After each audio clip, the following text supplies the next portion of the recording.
Дәл осындай әдемі растяжки жасау үшін менің YouTube каналыма тіркеліңіздер, және менің YouTube оқырмандарыма тегін шаблондар каналы сыйға беріледі. Енді осы растяжкиді бірге жасайық. Ең алдымен Pinterest приложениесіне кіріп, поискқа цветы розовый деп таңдайсыздар, жазасыздар. Содан кейін сіздер неше түрлі әдемі гүлдердің фотолары шығады. Ішінен өздеріңізге ұнаған таңдайсыздар. Содан соң бізге Magic Eraser дейтін приложение керек болады. Бұл барлығы App Store'да, Play Market'те тегін. Содан кейін Magic Eraser'ге кіріп, фотоны таңдап, астыңғы бөлігін қиып тастаймыз. Содан кейін үсті мен астыңғы ақ фонды удалить етеміз. Сосын 4-3-тен шығып тұрған стрелканы басып, сохранить высокое разрешение деп басасыздар.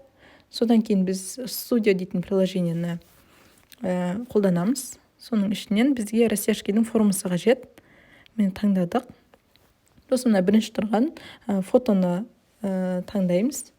Сосын ішінен ақ фонды таңдап, міне төбесінде тұрған кітапшаларда бассаңыздар осындай функция шығады. Сосын астыға түсіресіздер. Содан кейін жаңа қиып алған гүлдерімізді орналастырамыз. Өздеріңіздің дизайндарыңызға байланысты тоже.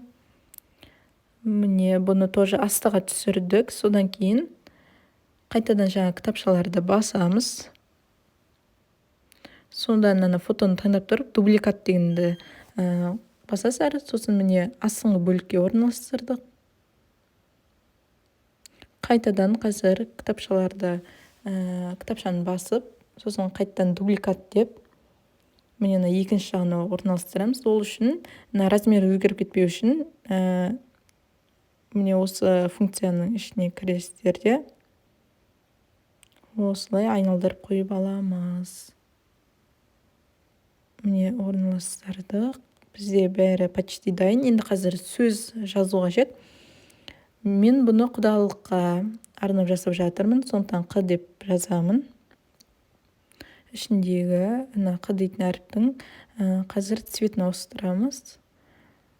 Міне таңдадық. Сосын төбесіне 4-3-тен шығып тұрған стрелканы басып, төбесіндегі өзімізге сейф деп сохранить етіп аламыз. Қазір бұны распечатать еткен кезде барлық әріптер бірдей шығу үшін назад деп басып, өзіңізге қажетті әріптерді осылай жазып аласыздар.